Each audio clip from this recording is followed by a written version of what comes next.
La ponderación como procedimiento para interpretar los derechos fundamentales. Carlos Bernal Pulido. Primero, introducción. Una de las ideas más importantes de la teoría del derecho contemporánea, tanto en el mundo anglosajón como en el del derecho continental, es que los ordenamientos jurídicos no están compuestos exclusivamente por reglas, es decir, por el tipo tradicional de normas jurídicas, sino también por principios. La convicción tradicional que en la jurisprudencia inglesa aparece en la obra de Austin y que se perpetúan con el concepto de derecho de Herbert Hart, que en el derecho continental aparece sobre todo en los trabajos de Kelsen, sostenía que el derecho estaba constituido exclusivamente por reglas, es decir, por normas bien determinadas, provistas de una estructura condicional hipotética. Junto a esta tesis, se difundió la idea de que la única manera de aplicar el derecho era la subsunción. Estas ideas básicas eran correlativas, por cuanto la forma de aplicación de las reglas es precisamente la subsunción. Expliquémoslo mejor. De un lado se consideraba que todo el derecho estaba conformado únicamente por reglas, es decir, por normas, cuyo ejemplo más claro son las del Código Penal, integradas por un supuesto de hecho y una sanción claramente diferenciadas. Como Kelsen aclaró en su teoría pura del derecho, la estructura de estas normas es condicional hipotética. Si A, entonces debe ser B. En esta estructura, A es el supuesto de hecho de la norma y B la consecuencia jurídica. Y lo que la norma prevé es que en caso de que en la realidad ocurriese el supuesto de hecho A de la norma, entonces el juez debería imputar la sanción B al agente que hubiese cometido la acción prevista en el supuesto de hecho. Ahora bien, debe decirse que la manera de aplicar estas normas es la subsunción. La subsunción es una especie de silogismo que, como tal, está integrado por dos premisas y una conclusión. La premisa mayor es la norma con su estructura condicional hipotética, si A, entonces B, al paso que la premisa menor es un enunciado subsuntivo de la forma X es A. Este enunciado afirma que X es un caso de A. Por último, la conclusión se deriva de las premisas mayor y menor y establece que debe aplicarse la sanción y al caso X por ser un caso de A. Pues bien, a las reglas y a la subsunción en la moderna teoría del derecho y sobre todo a partir de las investigaciones de Dworkin en el mundo anglosajón y de Alexia en el germánico, se suman los principios y la ponderación. De esta manera se ha impuesto la convicción de que junto a las reglas de estructura condicional hipotética existen los principios. Además, el reconocimiento de la existencia de los principios implica a su vez el reconocimiento de una nueva forma de aplicación del derecho, la ponderación. Los principios son normas, pero no normas dotadas de una estructura condicional hipotética con un supuesto de hecho y una sanción bien determinados.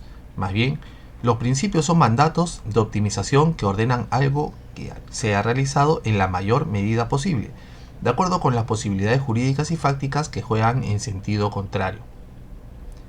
Los derechos fundamentales son el ejemplo más claro de principios que tenemos en el ordenamiento jurídico.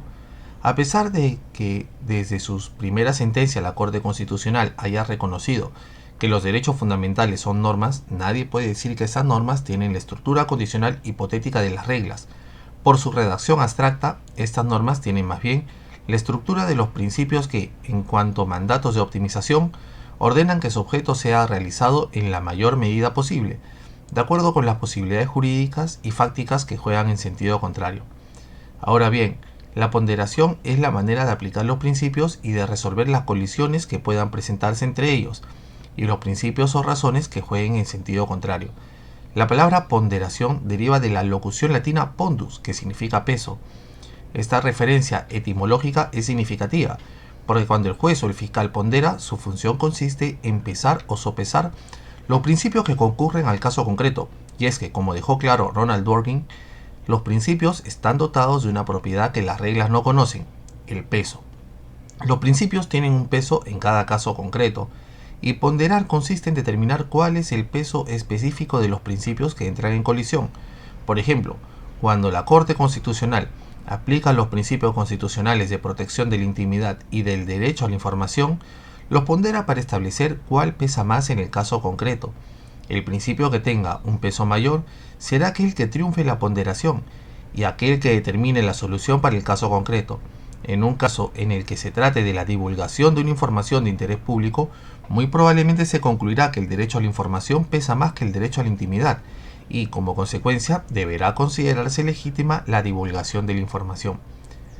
La ponderación es entonces la actividad consistente en sopesar dos principios que entran en colisión en un caso concreto para determinar cuál de ellos tiene un peso mayor en las circunstancias específicas y, por tanto, cuál de ellos determina la solución para el caso. En razón de esta función, la ponderación se ha convertido en un criterio metodológico indispensable para el ejercicio de la función jurisdiccional, especialmente la que se desarrolla en las Cortes Constitucionales, que se encargan de la aplicación de normas que, como los derechos fundamentales, tienen la estructura de principios. A pesar de ello, la ponderación se sitúa en el centro de muchas discusiones teóricas que revelan que algunos aspectos, tales como su estructura y sus límites, aún distan de estar del todo claros. El objetivo de este artículo es analizar estos problemas. Con todo, de antemano, es preciso aclarar con mayor detalle el concepto de ponderación. Segundo, el concepto de ponderación. Como ya se mencionó, la ponderación es la forma en que se aplican los principios jurídicos, es decir, las normas que tienen la estructura de mandatos de optimización. Estas normas no determinan exactamente lo que debe hacerse, sino que ordenan que algo sea realizado en la mayor medida posible dentro de las posibilidades jurídicas y reales existentes. Las posibilidades jurídicas están determinadas por los principios y reglas opuestas, y las posibilidades reales se derivan de enunciados fácticos. Para establecer esa mayor medida posible en que debe realizarse un principio, es necesario confrontarlo con los principios opuestos o con los principios que respaldan a las reglas opuestas. Esto se lleva a cabo en una colisión entre principios.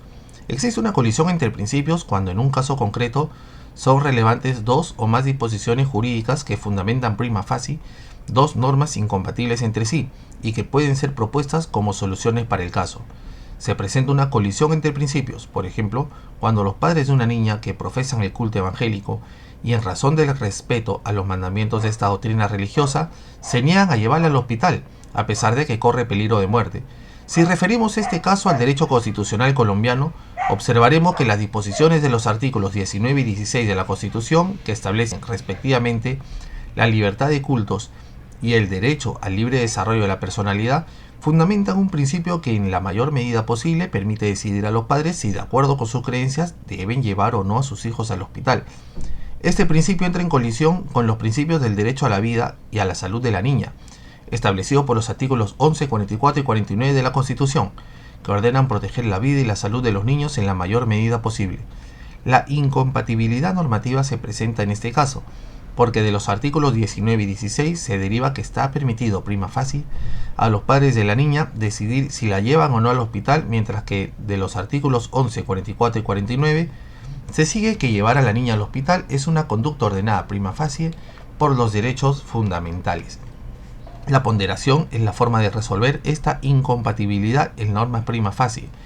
Para tal fin, la ponderación no garantiza una articulación sistemática material de todos los principios jurídicos que, habida cuenta de su jerarquía, resuelva de antemano todas las posibles colisiones entre ellos.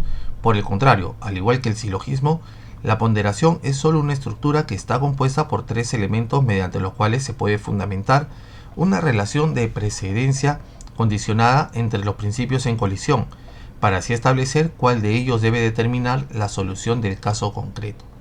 Tercero, la estructura de la ponderación. Quizá ha sido Robert Alexy quien con mayor claridad y precisión haya expuesto la estructura de la ponderación. De acuerdo con Alexy, para establecer la relación de precedencia condicionada entre los principios en colisión, es necesario tener en cuenta tres elementos que forman la estructura de la ponderación: la ley de ponderación, la fórmula del peso y las cargas de argumentación. 1. La ley de la ponderación. Según la ley de la ponderación, cuando mayor es el grado de la no satisfacción o de afectación de uno de los principios, tanto mayor debe ser la importancia de la satisfacción del otro. Si se sigue esta ley, la ponderación se puede dividir en tres pasos que el propio Alexy identifica claramente. En el primer paso es preciso definir el grado de la no satisfacción o de afectación de uno de los principios.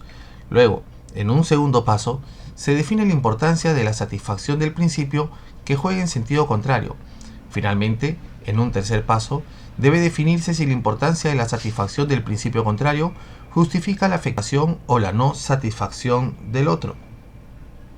Es pertinente observar que el primero y el segundo paso de la ponderación son análogos. En ambos casos, la operación consiste en establecer un grado de afectación o no satisfacción del primer principio y de importancia en la satisfacción del segundo principio. En adelante nos referiremos a ambos fenómenos como la determinación del grado de afectación de los principios en el caso concreto. Alexis sostiene que el grado de afectación de los principios puede determinarse mediante el uso de una escala triádica o de 3 intensidades. En esta escala, el grado de afectación de un principio en un caso concreto puede ser leve, medio o intenso. Así, por ejemplo, la afectación de la vida y la salud de la niña, que se originaría al permitir a los padres evangélicos no llevarla al hospital, podría catalogarse como intensa, dado el peligro de muerte. De forma correlativa, la satisfacción de la libertad de cultos de los padres, que se derivaría de dicha permisión, podría graduarse solo como media o leve. Conviene reconocer que el grado de afectación de los principios en el caso concreto no es la única variable relevante para determinar, en el tercer paso, si la satisfacción del segundo principio justifica la afectación del primero. La segunda variable es el llamado peso abstracto de los principios relevantes. La variable del peso abstracto se funda en el reconocimiento de que, a pesar de que a veces los principios que entran en colisión tengan la misma jerarquía en razón de la fuente del derecho en que aparecen, por ejemplo, dos derechos fundamentales que están en la Constitución tienen la misma jerarquía normativa, en ocasiones uno de ellos puede tener una mayor importancia en abstracto, de acuerdo con la concepción de los valores predominantes en la sociedad. Así, por ejemplo, eventualmente puede reconocerse que el principio de protección a la vida tiene un peso abstracto mayor que la libertad, por cuanto para poder ejercer la libertad es necesario tener vida, o como sostiene Joseph Raz, porque la vida es un presupuesto para que podamos acceder a todas las cosas que tienen valor y ejercer todos nuestros derechos. De la misma manera, la jurisprudencia constitucional de diversos países en ocasiones ha reconocido un peso abstracto mayor a la libertad de información frente al derecho al honor o a la intimidad, por su conexión con el principio democrático, o a la intimidad y a la integridad física y psicológica sobre otros principios por su conexión con la dignidad humana. A lo anterior se agrega una tercera variable que denotaremos como la variable S. Ella se refiere a la seguridad de las apreciaciones empíricas que versan sobre la afectación que la medida examinada en el caso concreto, por ejemplo, permitir que los padres evangélicos decidan si llevan o no a la hija al hospital, proyecta sobre los principios relevantes. La existencia de esta variable surge del reconocimiento de que las apreciaciones empíricas relativas a la afectación de los principios en colisión pueden tener un distinto grado de certeza y, dependiendo de ello, mayor o menor deberá ser el peso que se reconozca al respectivo principio. Así, por ejemplo, la afectación del derecho a la salud y a la vida de la hija de los evangélicos deberá considerarse como intensa si existe certeza de que morirá de no ser ingresada en el hospital. Esta afectación, en cambio, será de menor intensidad si los médicos no pueden identificar el problema que la aqueja o no pueden establecer cuáles serían las consecuencias en caso de que no recibiera un tratamiento médico. A partir de lo anterior, la pregunta es: ¿cómo se relacionan los pesos concretos y abstractos de los principios que concurren a la ponderación, más la seguridad de las premisas empíricas, para determinar, en el tercer paso, si la importancia de la satisfacción del principio contrario justifica la afectación o la no satisfacción del otro? De acuerdo con la Alexis, esto es posible mediante la llamada fórmula del peso. Fórmula del peso. Esta fórmula tiene la siguiente estructura. No se puede apreciar aquí en pantalla. Esta fórmula expresa que el peso del principio PI en relación con el principio PJ en las circunstancias del caso concreto resulta del cociente entre el producto de la afectación del principio PI en concreto, su peso abstracto y la seguridad de las premisas empíricas relativas a su afectación, por una parte, y el producto de la afectación del principio PJ en concreto, su peso abstracto y la seguridad de las premisas empíricas relativas a su afectación, por otra. Alexis mantiene que a las variables referidas a la afectación de los principios y al peso abstracto se les puede atribuir un valor numérico, de acuerdo con los 3 grados de la escala triádica, de la siguiente manera: leve 2, o sea 1, medio 2, o sea 2, e intenso 2, es decir 4. En cambio, a las variables relativas a la seguridad de las premisas fácticas se les puede atribuir un valor de seguro 2 a la 0, es decir 1, plausible 2, 1, o sea medio, y no evidentemente falso 2, 2, es decir, 1 de 4. De este modo, por ejemplo, el peso del derecho a la vida y a la salud de la hija de los evangélicos podría establecerse de la siguiente manera, bajo el presupuesto de que la afectación de estos derechos se catalogue como intensa, IPIC igual 4, al igual que su peso abstracto. Se trata de la vida, GPIA igual 4, y la certeza de las premisas, existe un riesgo inminente de muerte, SIPIC igual 1. Paralelamente, la satisfacción de la libertad de cultos y del derecho al libre desarrollo de la personalidad de los padres puede catalogarse como media, WPJC igual 2. Su peso abstracto como medio, la religión no es debido a muerte, podría argumentarse GPJA igual 2. Y la seguridad de la premisa sobre su afectación como intensa, pues es seguro que ordenarles llevar a la hija al hospital supone una restricción de la libertad de cultos, SPJC igual 1. En el ejemplo, entonces, la aplicación de la fórmula del peso al derecho a la vida y a la salud de la niña arrojaría los siguientes resultados. GPIJC igual 4 por 4 por 1 sobre 2 por 2 igual 1, 1 igual 4, 16 sobre 4. De forma correlativa, el peso de la libertad de cultos y del derecho al libre desarrollo de la personalidad de los padres sería el siguiente. GPJIC 2 por 2 por 1, 4 sobre 4 por 4 por 1 igual 4 sobre 16 igual 0.25. Así llegaría entonces a establecerse que la satisfacción de la libertad de cultos y del derecho al libre desarrollo de la personalidad de los padres, satisfechos solo en 0.25, no justifica la intervención en los derechos a la vida y a la salud de la niña, afectados en 4. Estos últimos derechos tendrían que preceder en la ponderación, y como resultado del caso debería establecerse que está ordenado por los derechos fundamentales que los padres ingresen a la niña al hospital. 3. Las cargas de argumentación. El tercer elemento de la estructura de la ponderación son las cargas de la argumentación. Las cargas de la argumentación operan cuando existe un empate entre los valores que resultan de la aplicación de la fórmula del peso, es decir, cuando los pesos de los principios son idénticos, GPIJC igual GPJIC. En ese aspecto, sin embargo, Robert Alexy parece defender dos posiciones, una en el capítulo final de la teoría de los derechos fundamentales y otra en el epílogo a dicha teoría, escrito 15 años después, que podrían resultar incompatibles entre sí en algunos casos. En la teoría de los derechos fundamentales, Alexy defiende la existencia de una carga argumentativa a favor de la libertad jurídica y la igualdad jurídica que coincidiría con la máxima indubio pro libertate. De acuerdo con esta carga de argumentación, ningún principio opuesto a la libertad jurídica o a la igualdad jurídica podría prevalecer sobre ellas, a menos que se adujesen a su favor razones más fuertes.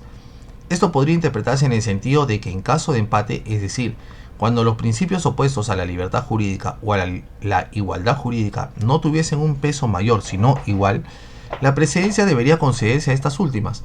Dicho de otra manera, el empate jugaría a favor de la libertad y de la igualdad jurídica.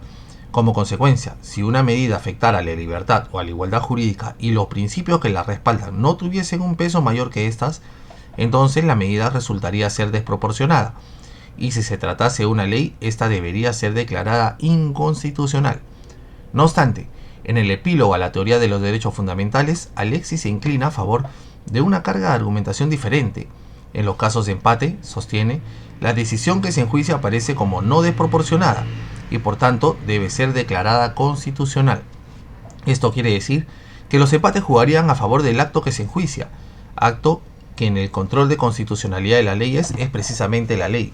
En otros términos, de acuerdo con el Alexy del epílogo, los empates no jugarían a favor de la libertad y la igualdad jurídica, sino a favor del legislador y del principio democrático en que se funda la competencia del Parlamento. De este modo, cuando existiera un empate, la ley debería declararse constitucional por haberse producido dentro del margen de acción que la Constitución depara al legislador. Desde luego, la contradicción entre estas dos posturas acerca de la carga de argumentación únicamente se presentaría cuando existiera una colisión entre la libertad jurídica o la igualdad jurídica, de un lado, y otro principio diferente a ellas, del otro. En este caso, podrían aventurarse dos interpretaciones sobre la posición de Alexy, dado que este autor no se pronuncia explícitamente acerca de esta posible contradicción. Por una parte, que Alexy cambió de postura y que 15 años después ha revaluado a su inclinación liberal y ahora privilegia al principio democrático, o por el contrario, que Alexis persiste en conceder la carga de argumentación a favor de la libertad jurídica y la igualdad jurídica, y entonces que en principio los empates juegan a favor de lo determinado por el legislador, a menos que se trate de intervenciones en la libertad jurídica o la igualdad jurídica. En este caso excepcional, los empates favorecerían a estos principios. Cuarto, los límites de la ponderación. Debe señalarse que esta contradicción entre cargas de la argumentación no es el único límite de racionalidad que tiene la ponderación, por lo menos cuando se entiende con la estructura que la presenta Robert Alexis. Aquí nos referiremos a los límites que se encuentran en la ley de ponderación y en las cargas de la argumentación. 1. Los límites racionales de la ley de ponderación. Sobre este primer aspecto conviene señalar que no existe un criterio objetivo para determinar los factores determinantes del peso que tienen los principios en la ley de ponderación y que conforman la fórmula del peso, es decir, el grado de afectación de los principios en el caso concreto, su peso abstracto y la seguridad de las premisas empíricas relativas a la afectación. En cuanto a lo primero, es bien cierto que, como argumenta Alexis en el epílogo a la teoría de los derechos fundamentales, en ocasiones es posible hacer juicios racionales sobre el grado en que están afectados los principios que colisionan en el caso concreto. En este sentido, existen casos fáciles en lo concerniente a la graduación de las afectaciones de los principios. Así, por ejemplo, que una revista satírica llame tullido a un parapléjico constituye claramente una ofensa grave contra su derecho al honor, que a la vez contribuye solo de manera leve, si es que lo hace de algún modo, a la satisfacción de la libertad de información. Sin embargo, junto a estos casos fáciles existen siempre casos difíciles en los que las premisas que fundamentan la graduación, y no solo las fácticas, sino también las analíticas y las normativas, son extremadamente inciertas. Así tiende a ocurrir, por ejemplo, en todos los casos en los que esté en juego la libertad religiosa. De ordinario, la gravedad de una intervención en la libertad religiosa no es susceptible de determinarse en abstracto con base en criterios objetivos, o si se quiere, intersubjetivos, sino que, por el contrario, es algo que en principio solo podría establecer el creyente involucrado y que dependería de su subjetividad. La gravedad de obligar a un evangélico a llevar a su hija al hospital o a un testigo de Jehová a autorizar la práctica de una transfusión de sangre para su hijo o para sí mismo es algo que solo el titular de la libertad religiosa puede precisar. Para un creyente puede ser más importante la muerte bajo el cumplimiento de sus reglas religiosas que la continuación de una vida impura, en pecado, a la que sobrevenga una condena eterna. En general, esta modalidad de casos difíciles se presenta cuando lo que está en juego en la ponderación es un margen de libertad o de autonomía que la Constitución ha deparado a un individuo o a un colectivo. En este sentido se presenta el mismo fenómeno cuando los objetos que concurren a la ponderación son un derecho fundamental, la integridad física, verbigrafía, y la autonomía de una comunidad. De este fenómeno es ejemplo el caso en que, de acuerdo con sus leyes tradicionales, cuya aplicación está avalada por la Constitución, las autoridades de una comunidad indígena colombiana imponen a un infractor una pena consistente en 60 latigazos. Es probable que desde la perspectiva de la sociedad mayoritaria los latigazos se consideren casi unánimemente como una afectación grave del derecho a la integridad física. No obstante, desde esa perspectiva será muy difícil catalogar atinadamente el grado de afectación de la autonomía de la comunidad indígena, que llevaría consigo la inaplicación de la ley tradicional que ordena los latigazos. Así como cuando esté en juego la libertad religiosa, no está claro cuál es el punto de vista a partir del cual debe hacerse la graduación. Y esta duda solo puede ser resuelta por el operador jurídico, el juez sobre todo, después de adoptar una postura material e ideológica. Un juez más respetuoso de la libertad religiosa o de la autonomía de las comunidades indígenas hará valer el punto de vista interno del afectado. Por el contrario, un juez más partidario de la universalidad de los derechos humanos y de la imposición de los valores de la sociedad mayoritaria hará prevalecer la visión de esta última. Así las cosas, ese aspecto de la ponderación depararía al juez un margen de acción en el que éste puede hacer valer su ideología política para encaminarse, en términos de Duncan Kennedy, a la sentencia a la que quiere llegar.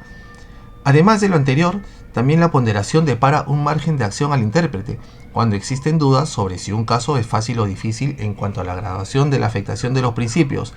Puede suceder que incluso un caso que parece fácil resulte ser en realidad un caso difícil. Esto puede mostrarse con un ejemplo al que alude el propio Robert Alexis y que se refiere a la sentencia sobre el tabaco del Tribunal Constitucional alemán. Alexis considera que esta sentencia es representativa del conjunto de los ejemplos fáciles en los que resulta plausible formular juicios racionales sobre las intensidades de las intervenciones en los derechos fundamentales y sobre los grados de realización de los principios, de tal modo que mediante la ponderación puede establecerse un resultado de forma racional. La sentencia versa sobre el deber de los productores de tabaco de colocar etiquetas que adviertan del peligro para la salud que implica fumar. Alexis sostiene que esta es una intervención relativamente leve en la libertad de profesión y oficio, sobre todo si se compara con otras medidas alternativas, la prohibición de expender tabaco o la restricción en su venta. Correlativamente, Alexis piensa que esta medida satisface el principio contrapuesto, la protección de la salud, de manera intensa o alta.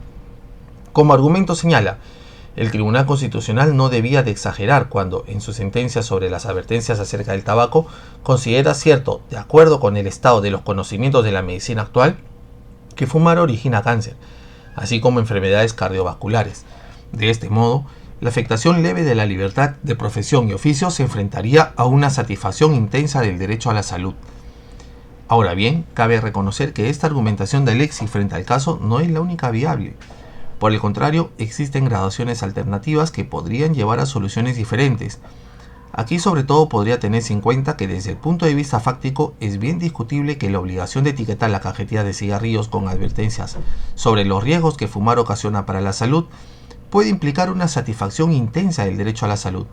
Bien puede pensarse que la eficacia disuasoria de estas etiquetas es mínima o inclusive nula, porque la información que divulga es altamente conocida, porque la adicción al tabaco no es el resultado de la carencia de información sobre su carácter nocivo, sino más bien un caso claro de debilidad de la voluntad, e incluso un argumento irónico, porque en ocasiones para la mente humana lo prohibido y lo nocivo es lo más apetecido.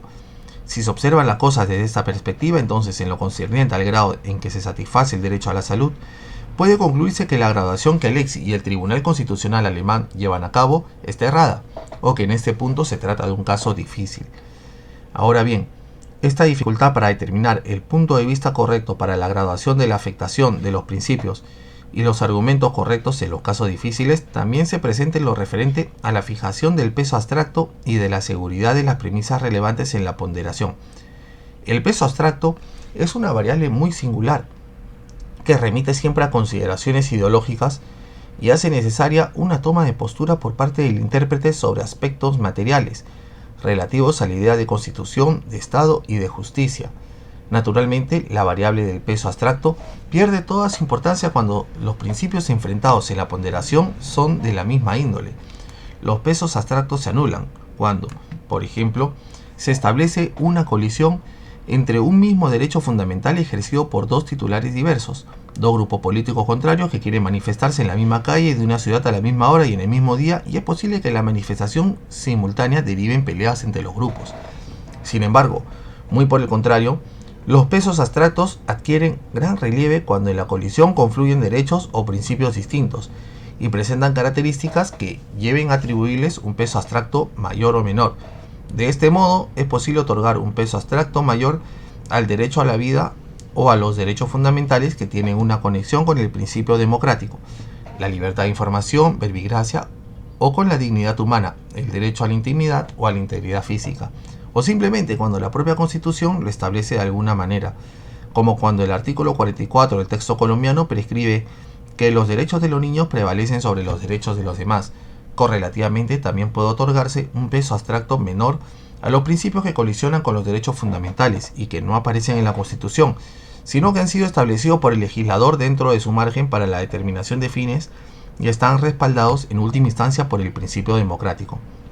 A pesar de todo lo anterior, es necesario reconocer que la fijación del peso abstracto también tiene ciertos límites de racionalidad que asimismo deparan un espacio a la subjetividad del intérprete.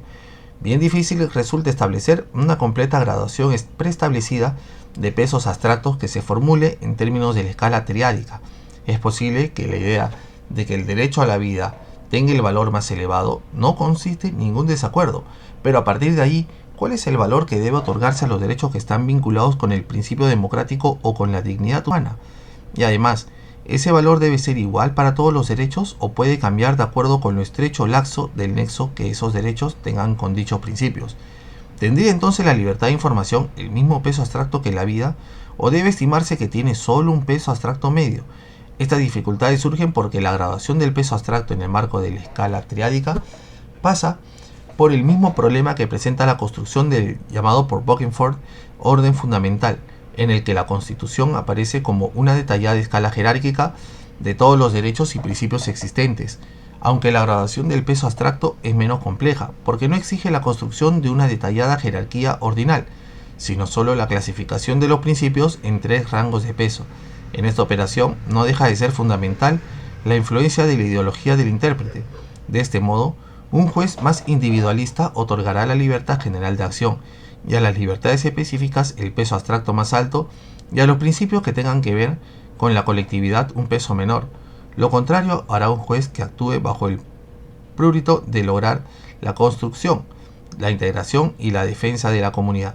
Por último, los límites de racionalidad también aparecen al intentar establecer la certeza de las premisas empíricas relativas a la afectación de los principios.